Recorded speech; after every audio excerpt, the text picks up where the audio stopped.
The UESS Indomitable tore through the fabric of space and materialized in a flash of blue light. Captain Elena Vasquez gripped her command chair as the ship shuddered from the emergency exit, out of faster-than-light travel. Warning lights painted the bridge in angry red splashes. "Status report," she barked, her voice cutting through the chaos of beeping consoles and shouting crew members. Lieutenant Marcus Chen hunched over the navigation station, his fingers flying across holographic displays. "Captain, we have a problem. A big one." He looked up, his face pale. The FTL drive had a cascade failure during the jump. "We're not where we're supposed to be. Where are we then?" Chen swallowed hard. "According to these readings, we're in Cretharian space." "Deep in Cretharian space. This is the fortress sector." The bridge fell silent. Every person present knew what that meant. The Cretharian Empire controlled a quarter of the known galaxy through military might and ruthless efficiency. Their fortress sector was the most heavily defended region in all of charted space. No foreign vessel had entered it uninvited in over 300 years. Those foolish enough to try had simply vanished. Vasquez felt her stomach tighten, but she kept her expression calm. Her crew needed to see confidence, not fear. "How long until we can jump out?" 48 hours minimum, Captain," replied Chief Engineer Rodriguez over the communication system. "The FTL coils are fried. We need to replace 3 primary couplings and recalibrate the entire system. I can maybe shave off a few hours if we skip some safety checks, but that's risky." "Negative. Do it right. We don't need another malfunction." Vasquez turned to her communications officer. "Lieutenant Park, open a channel on all standard frequencies. Let's tell them this was an accident before they get the wrong idea." Before Park could respond, the sensor station erupted with alerts. Ensign Okoye looked up with wide eyes. "Captain, we have incoming ships. 3 vessels, Cretharian configuration. They're moving fast. They'll be in weapons range in 4 minutes. Vasquez straightened in her chair. "Park, priority on that communication. Now." "Attempting contact, Captain. Broadcasting on all known Cretharian frequencies." Park's fingers danced across her console. "They're not responding."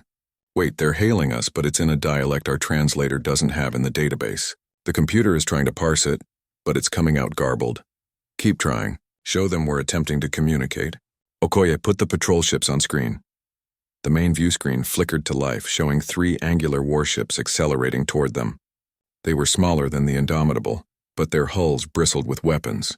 Even from this distance, the targeting sensors painted them in hostile red.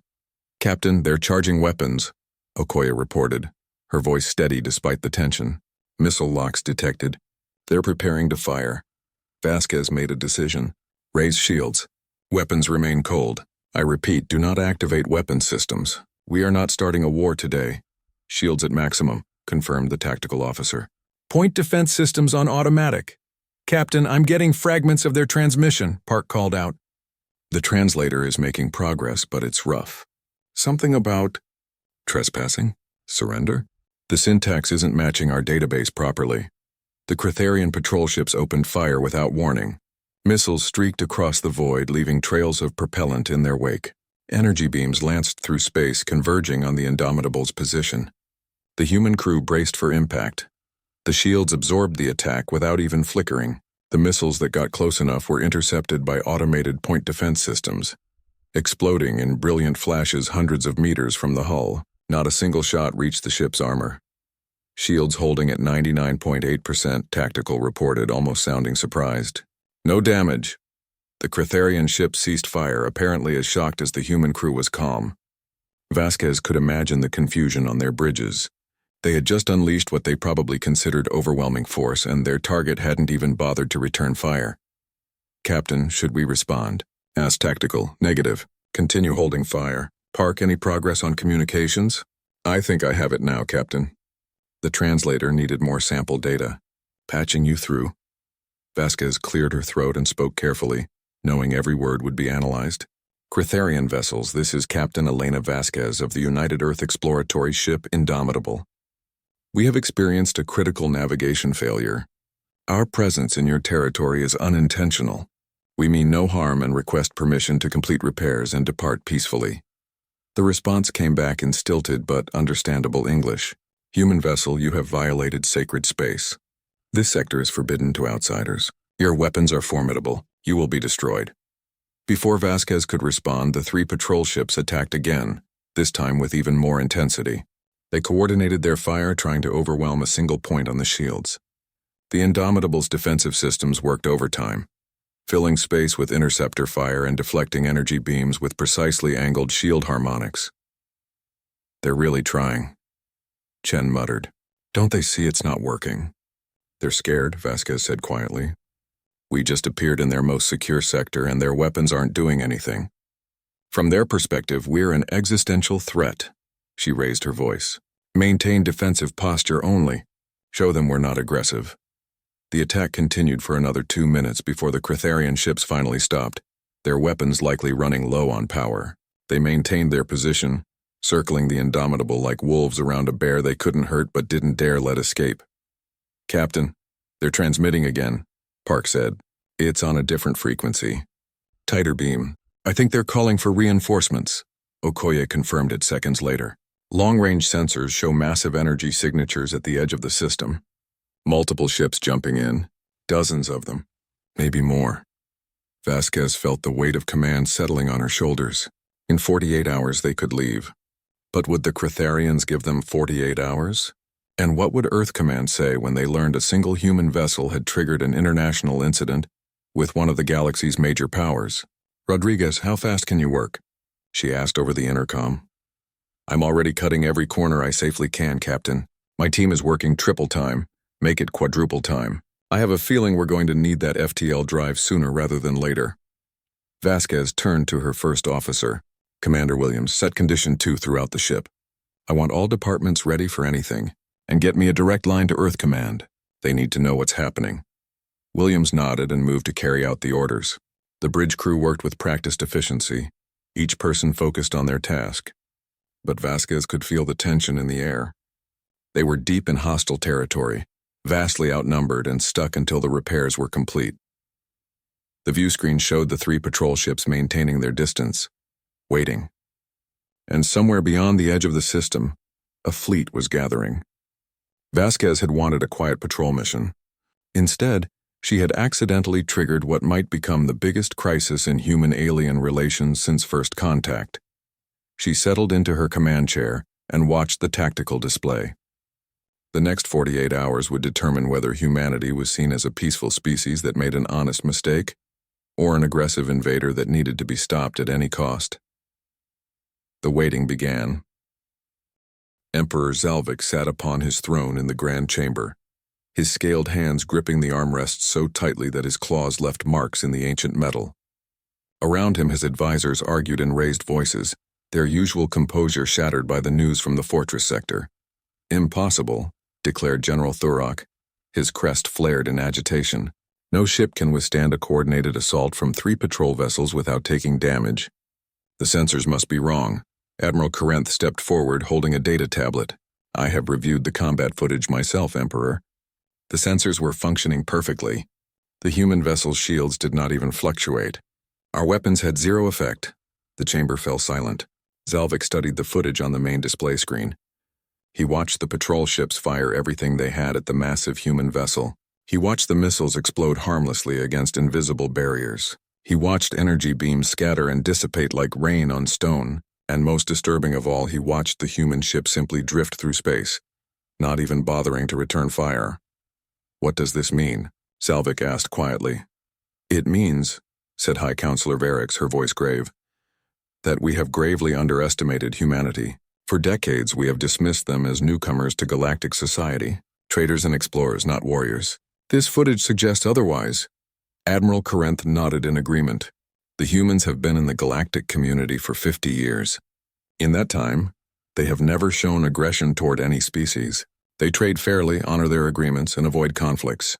We thought them weak. We were wrong." "Perhaps it is a special ship," suggested General Thurok.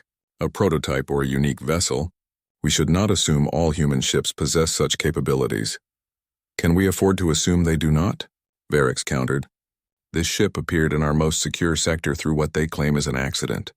If they can accidentally penetrate our defenses, what could they do intentionally?"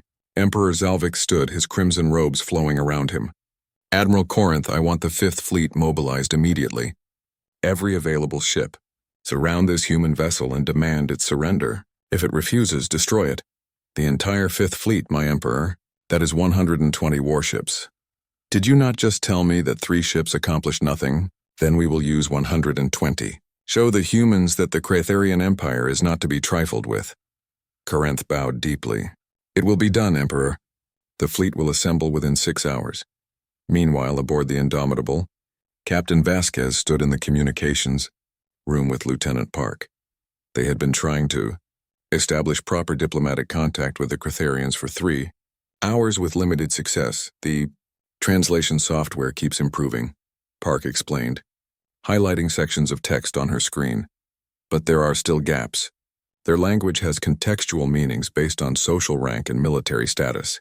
When we say we come in peace, the translator might be rendering it as a threat depending on how they interpret our position in their social hierarchy. So we might be accidentally insulting them, or threatening them, or both. Park rubbed her tired eyes. Captain, I recommend we stop using automated translation and try to get a real-time conversation with a human linguist and a Cratharian willing to work with us. Good idea. Send a proposal through diplomatic channels. Make it clear we want to talk, not fight. Vasquez checked her chronometer. How long until the FTL drive is ready? Rodriguez says 36 hours, assuming no complications. There are always complications. Vasquez started to say more but was interrupted by an urgent call from the bridge. Captain, to the bridge immediately. We have a situation. Vasquez ran through the corridors, her boots clanging on the metal deck plates. She burst onto the bridge to find her crew staring at the tactical display in stunned silence. Report, she commanded. Commander Williams gestured to the screen. They're bringing everything they have, Captain.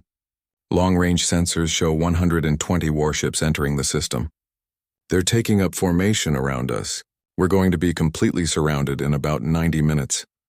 Vasquez studied the display. The Cratharian fleet was massive, organized into perfect geometric patterns as they approached. Each ship was smaller than the Indomitable, but there were so many of them. If they all fired at once, even her ship's formidable defenses would be tested. Have they communicated with us? Yes, Captain. Admiral Corinth of the Fifth Fleet demands we power down all systems and prepare to be boarded. If we refuse, they will open fire. Did you respond? Not yet, Captain. We wanted your orders first. Vasquez considered her options. She could try to make a run for it, but the FTL drive was not ready. She could fight, but that would mean destroying potentially hundreds of Cratharian ships and starting a war. Or she could surrender and hope the Cratharians were reasonable. Open a channel to Admiral Corinth. Let me speak to him directly.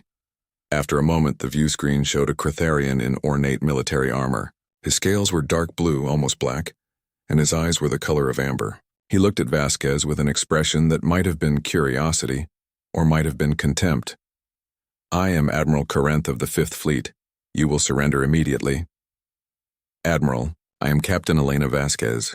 We have already explained our situation. This is a navigation accident. We mean no harm to your empire. Then why do you refuse to power down your weapons? Our weapons are not active, Admiral. We have not fired a single shot despite being attacked multiple times. Your shields are weapons. Your defensive systems are weapons. Everything about your ship is a weapon. You claim to be peaceful, yet you bring a warship into our sacred space. Vasquez felt frustration building, but kept her voice calm. This is an exploration vessel, not a warship by our standards. We were on a routine patrol when our FTL drive failed. Corinth's crest flared. Lies, no exploration vessel has such defenses. You are a military ship on a reconnaissance mission. You came to test our defenses and gather intelligence. That is absolutely not true. Check your sensor logs. We appeared in this sector without any stealth technology. If we were spying, would we announce ourselves so obviously? Perhaps it is a tactic. Appear weak and lost, then strike when we are unprepared. Vasquez realized she was getting nowhere. The Cratharians had already decided she was a threat. No amount of talking would change their minds. She made a decision. Admiral Corinth, we will remain in this position until our repairs are complete. We will not power down our defensive systems because we do not trust that we will be safe if we do. But I give you my word as a captain that we will not fire unless fired upon. In 36 hours we will leave your space and never return. Unacceptable. Surrender now or face destruction. I cannot do that, Admiral. Corinth's expression hardened. Then you have sealed your fate. My fleet will open fire in 1 hour. If you survive, we will continue firing until you are destroyed. This is your final warning." The communication ended. Vasquez turned to her crew. "All hands to battle stations. Seal all bulkheads. Prepare for combat." Commander Williams stepped close and spoke quietly. "Captain, we could probably fight our way out. Or we could run on sublight engines until the FTL drive is fixed. And leave a trail of destroyed Cretharian ships behind us? Start a war that could kill billions? No, we hold position. We show them we can take whatever they throw at us, and we do not retaliate. We prove we are not the threat they think we are.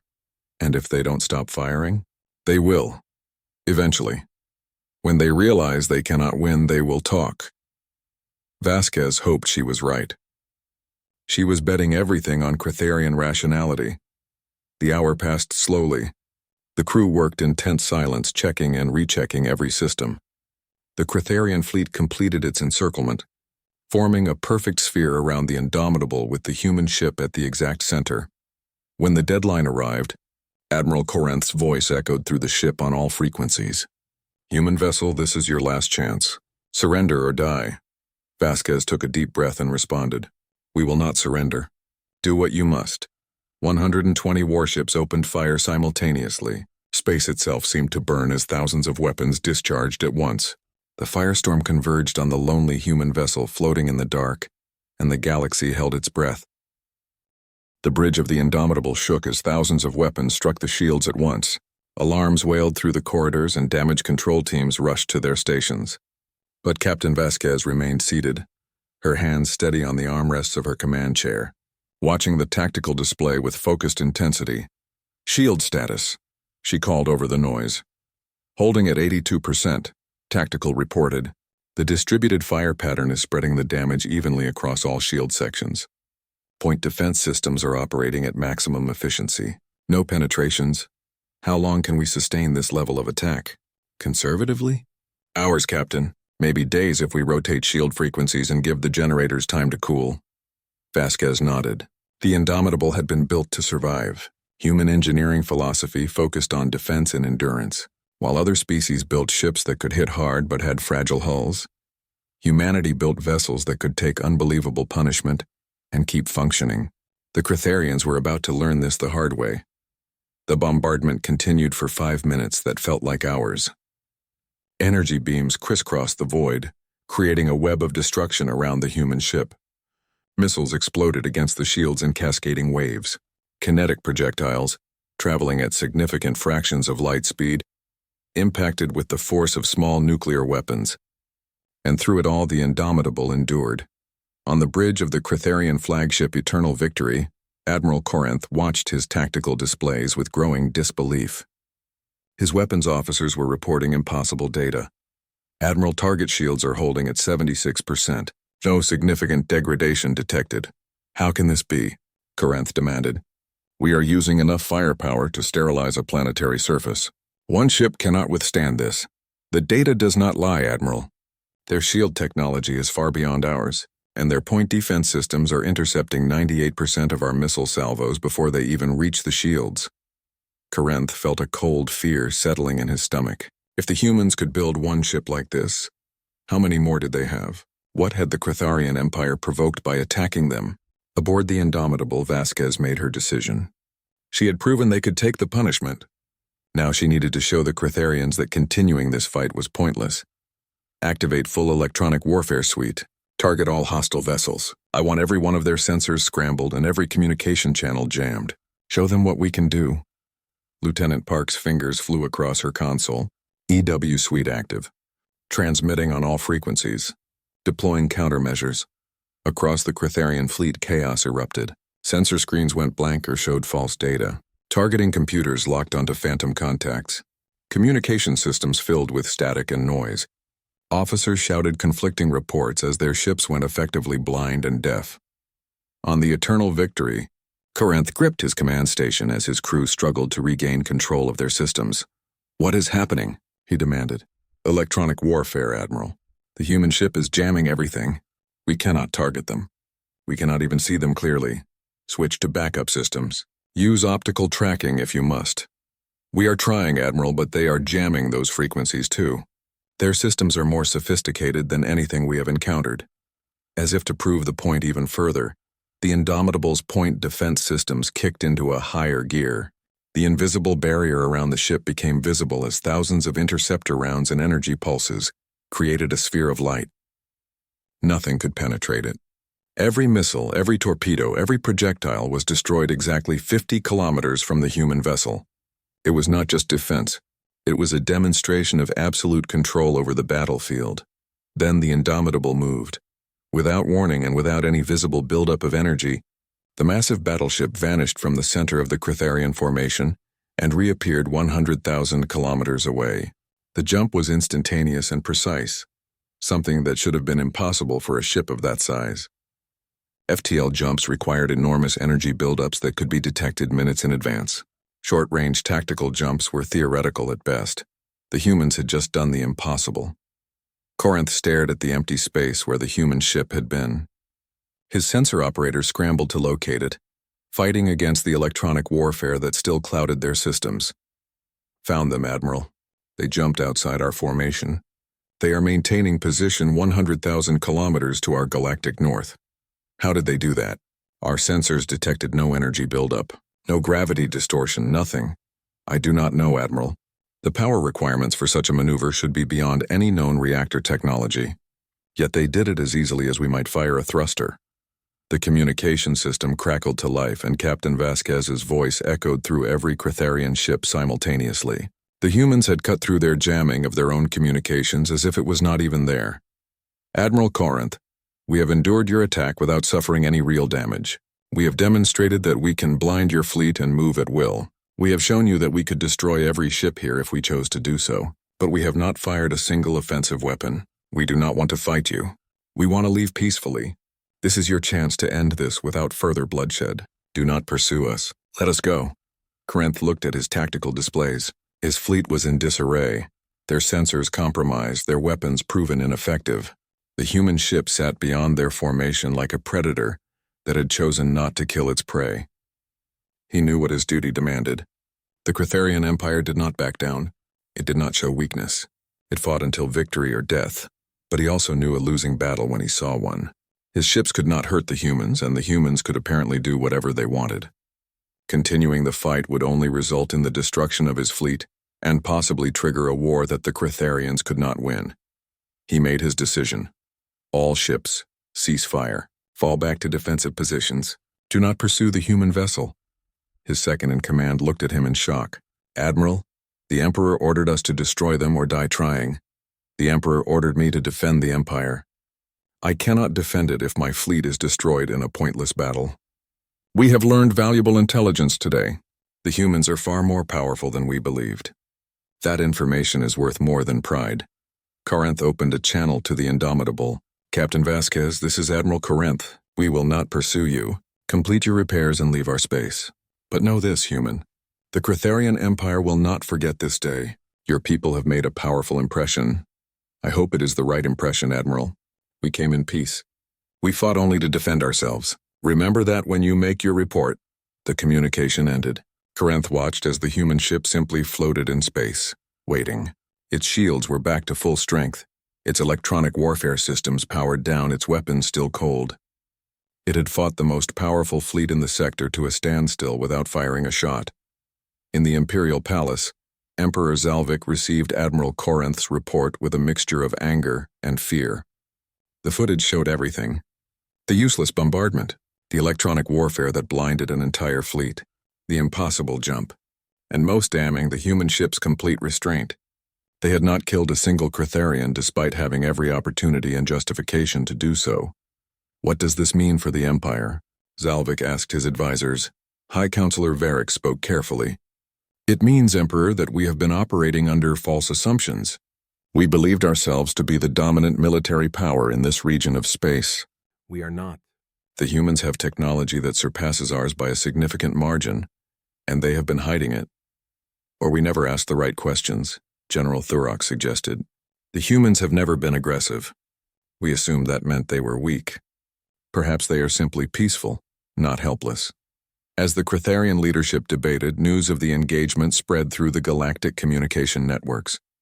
The fastest information traveled through unofficial channels, carried by traders and merchants who monitored military frequencies. Within hours, every major power in the galaxy knew that a single human ship had fought off the Cretharian Fifth Fleet without taking damage. Reactions varied. The Asari Confederation immediately upgraded their intelligence assessment of human military capabilities.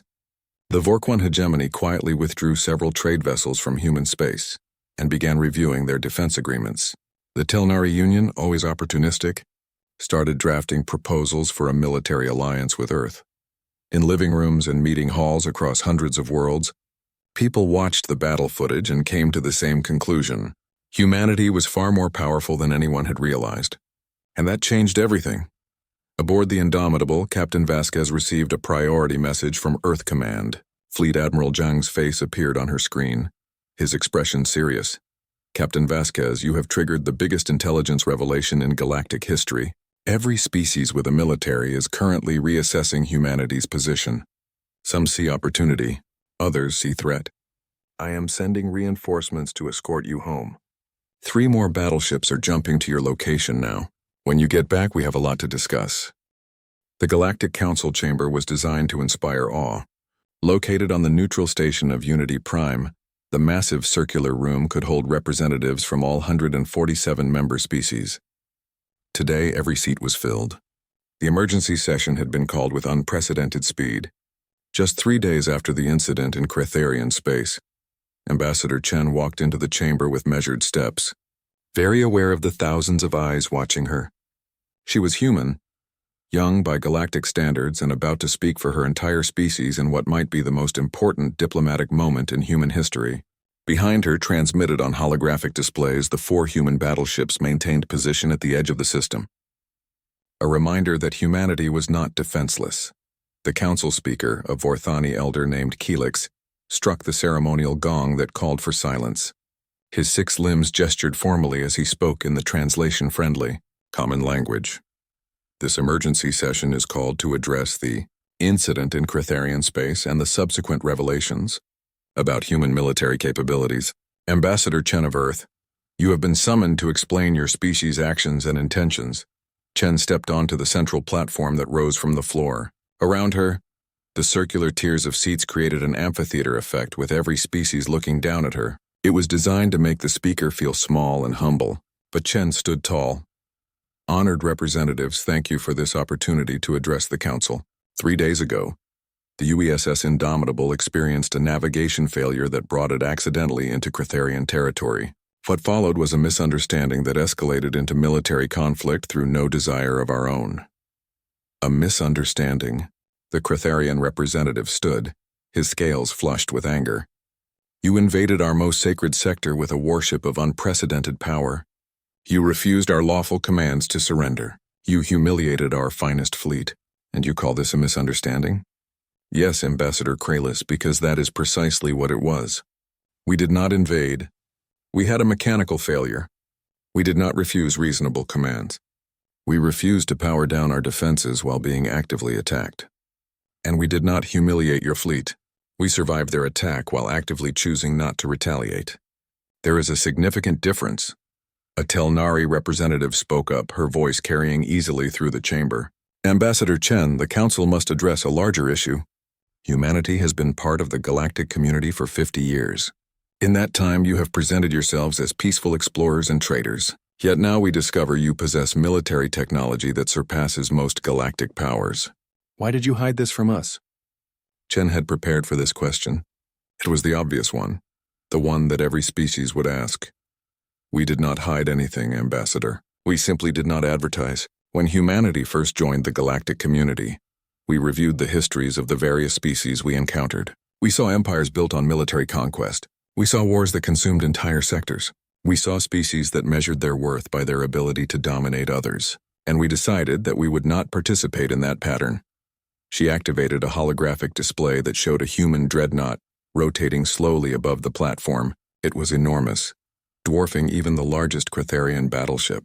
Gasps echoed through the chamber. This is the UESS Indomitable's sister ship, the UESS Defiant. This is a Dreadnought-class vessel, 3 times the size of what you saw in Cretharian space. We have 47 of these ships. We have 600 vessels of various classes in our defense fleet. And yes, before you ask, they all possess similar defensive capabilities to the Indomitable. The chamber erupted in shouts and accusations. Representatives stood and pointed fingers.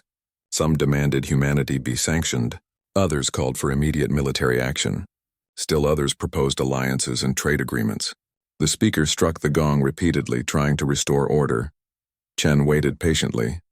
She had expected this reaction. When the noise finally died down, she continued. But here is what you need to understand. Humanity does not want to conquer anyone. We do not want to dominate the galaxy. We built these ships for one purpose and one purpose only: defense. We learned through our own bloody history that the best way to ensure peace is to make war too costly to consider. Our ships are not designed to invade. They are designed to survive and protect. Pretty words, sneered a Vorquan delegate. But power is power. You could use those ships to force your will on anyone you chose.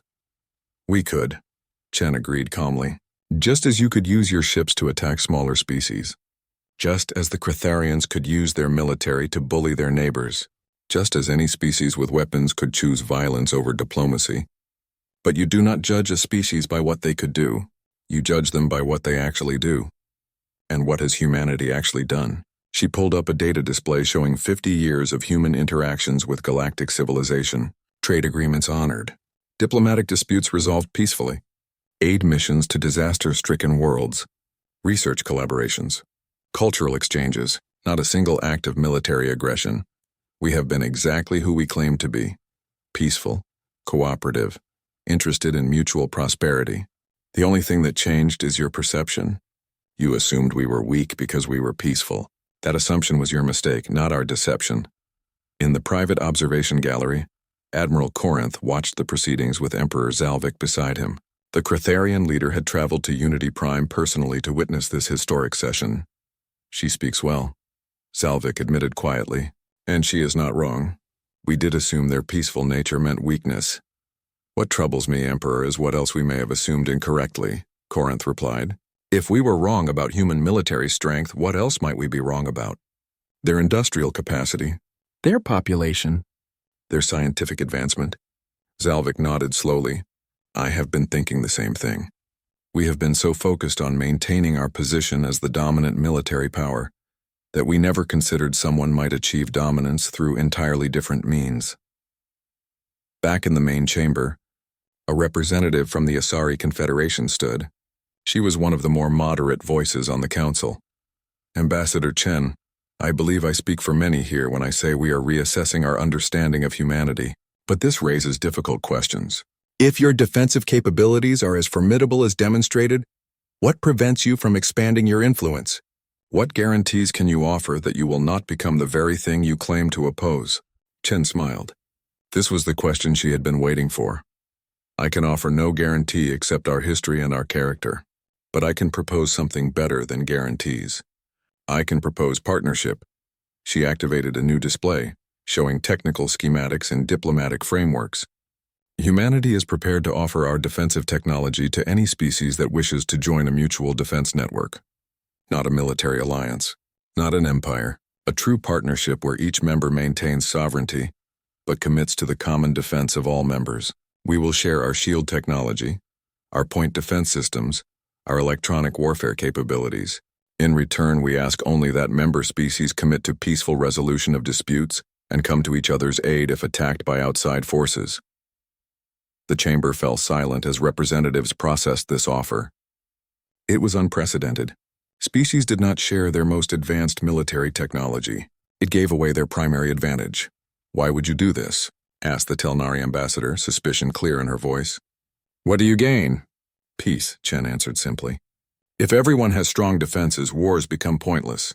If everyone is protected, aggression becomes futile. We gain a galaxy where humanity can thrive alongside all other species, without fear of conquest or domination. That is worth more to us than any military advantage. Emperor Zalvik made a decision. He stood in the observation gallery and activated his communication link to his representative below. Ambassador Kralis, I am authorizing you to speak with my voice. Tell the council, that the Cretharian Empire wishes to formally apologize to humanity for our aggressive actions. Tell them that we recognize the restraint Captain Vasquez showed when she could have destroyed our fleet. And tell them that Crethar wishes to be the first member of this mutual defense network. Kralis looked shocked but bowed and relayed the message. The chamber erupted again, this time in surprise conversation rather than angry accusations. The Cretharian Empire, the most militaristic power in the region, had just allied with humanity. Other representatives began standing, asking questions about the defense network, requesting technical specifications, proposing treaties. The political landscape of the galaxy was shifting in real time, but not everyone was happy. In a secure conference room light years away, 6 ambassadors met in secret. They represented 6 empires that had built their power on military strength and the threat of force. The Vorquan hegemony, the Bractis Dominion, the Zelnar Collective, the Korthian Empire, the Thuvian League, and the Morgat sovereignty. The Vorquan ambassador spoke first. This cannot be allowed to stand. If the humans share their technology, our military advantages become worthless. Our ability to influence and control our neighbors disappears. Agreed, said the Bractis representative. Fleet Admiral Zhang stood in the command center of Earth Defense Headquarters, surrounded by holographic displays showing troop movements, fleet positions, and intelligence reports. The news was grim. His intelligence officers had uncovered the conspiracy within 48 hours of the council meeting. 6 empires were planning a coordinated assault on human space. Show me the projections again, Zhang ordered. A tactical officer activated the simulation. Red icons representing hostile fleets appeared at 6 different points around human territory. The simulation showed them jumping in simultaneously, attacking multiple colony worlds and trade stations while a major force drove toward Earth itself.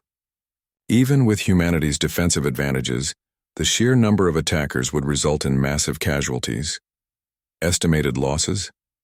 Zhang asked quietly. If we fight defensively as planned, we would likely win but suffer 60 to 70% fleet casualties. Civilian deaths could reach tens of millions before we could adequately protect all our colonies. If we adopt a more aggressive posture and strike first, we could reduce our losses significantly, but it would make us look like the aggressors. Zhang studied the displays for a long moment. He was 73 years old and had served in the defense forces for 52 of those years. He had spent his entire career preparing for a war he hoped would never come. Now it was here, and he had to decide how humanity would respond. No, he said finally. We do not strike first. We do something they will never expect. We show them exactly how powerful we are and exactly how restrained we choose to be. Prepare Operation Open Hand. Operation Open Hand had been developed years earlier as a contingency plan for exactly this type of situation. It was radical, possibly insane, but it might be the only way to achieve peace without a devastating war. 2 days later, every major communication network in the galaxy received the same broadcast simultaneously.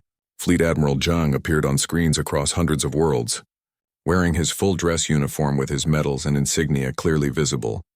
People of the galaxy, I am Fleet Admiral Zhang of the United Earth Defense Force. I address you today because humanity faces a threat. Intelligence reports indicate that 6 empires are planning a coordinated military assault on human space. They fear our technology and our growing influence. They believe the best solution is to destroy us before we become too powerful. Zhang paused, letting that sink in. On dozens of worlds, viewers watched with varying emotions. Some cheered the planned attack. Others felt worried. Many simply wanted to know what would happen next. I could respond to this threat with force. I could order preemptive strikes on those planning to attack us. I could mobilize our entire fleet and prepare for war. Instead, I am going to do something unprecedented. I am going to show you exactly what humanity is capable of, and exactly why you should not fear us. The display behind Zhang changed to show shipyard facilities orbiting Earth, Mars, Jupiter, and dozens of other human worlds. Massive vessels under construction, defense stations bristling with weapons, and industrial facilities capable of producing enough ships to fight a decade-long war. This is our military-industrial capacity. We can build a battleship in 3 months. We maintain strategic reserves of components that would allow us to double our fleet size within a year. Our shipyards operate far below maximum capacity, because we have never needed more ships than we currently possess. More displays appeared, showing human technology specifications, shield generators, weapon systems, and FTL drives. Information that any species would normally classify as top secret was being broadcast openly. This is our shield technology. These are the specifications. Any species that wishes to examine them may send representatives to our research facilities. We will hide nothing. This is our point defense system. This is how it works. This is our electronic warfare capability. These are our limitations and vulnerabilities. We are showing you everything because we want you to understand a fundamental truth. We are powerful enough to conquer, but we choose not to. We are advanced enough to dominate, but we choose partnership instead. On Unity Prime, Ambassador Chen watched the broadcast with other diplomatic representatives. She saw shock, disbelief, and calculation on alien faces. Zhang was gambling everything on one bold move. Effective immediately, Zhang continued. Humanity is offering open access to our defensive technology to any species that wishes to join our mutual defense network. But we are also going beyond that. Any species, whether member of the network or not, may send observers to tour our shipyards, inspect our vessels, and verify that we are building exactly what we claim to be building. Transparency is our shield against fear. Understanding is our weapon against conflict. Then came the part that made Chen hold her breath. Additionally, I am deploying 50 battleships to strategic positions throughout the galaxy. Not to threaten, not to intimidate, but to demonstrate that we will defend our interests and our allies. These ships will maintain position for 30 days. They will not enter any sovereign space without permission. They will not fire unless fired upon, but they will show everyone that humanity cannot be attacked with impunity. To the 6 empires planning to assault us, I say this. You can try. You might even succeed in causing us significant harm, but you will not destroy us, and we will not let our people die without response. Is that truly the galaxy you want to create? The broadcast ended. Within minutes, 50 human battleships appeared at locations across the galaxy.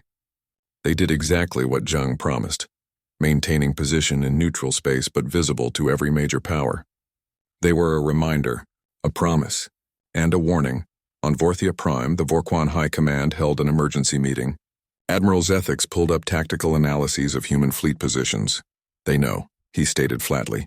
They know about our plans, and they have positioned their forces to intercept any attack we make. But look at this. They have only deployed 50 ships. We have 300 in our attack fleet. We still have numerical superiority. The Supreme Chancellor, an elderly Vorquan named Thex, studied the displays carefully. But do we have technological superiority? Look at what one ship did to the Critharian Fifth Fleet. 50 such ships, working together with coordinated defenses, would be nearly impossible to defeat without catastrophic losses on our side. So we do nothing? We let the humans remake the galaxy in their image? No, we think. We analyze. We consider. Thex pulled up the technical specifications that Zhang had openly broadcast. They showed us their technology. Why? Because they know we cannot duplicate it within any reasonable time frame. Our material science is decades behind theirs. Our power generation is insufficient. Even with complete specifications, we cannot build what they build. Zethix slammed his fist on the table. Then they mock us with their superiority. Or they offer us an alternative to war. Join their network. Gain access to defensive technology we could never develop alone. Trade our offensive ambitions for genuine security. The hegemony does not accept charity from anyone. It is not charity. It is trade. They gain allies and trading partners. We gain technology and protection. Pride is expensive, Admiral. Can we afford it? Similar conversations were happening in the command centers of the other 5 conspirator empires. The human deployment had changed the calculus entirely. Attack now and face a prepared and positioned enemy. Wait and lose the element of surprise. Join the defense network and abandon plans for conquest.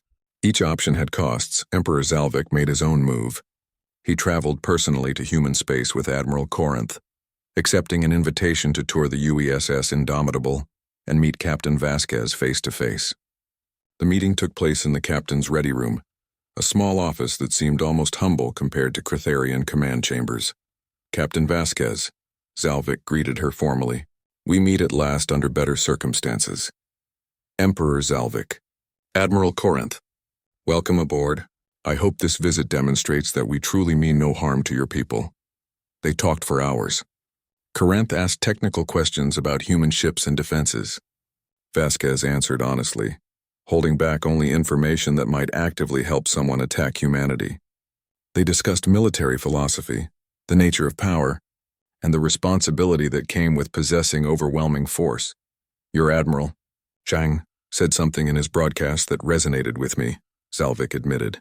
He asked if we wanted to create a galaxy built on fear and violence. The truth is the Krethrian Empire has been built on exactly that for centuries.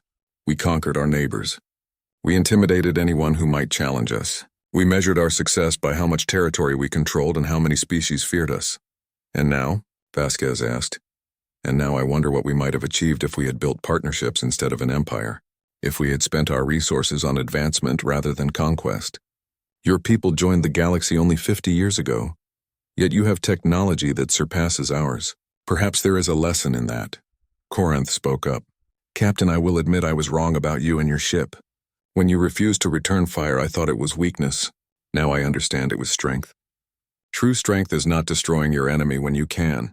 It is choosing not to destroy them and finding a better solution.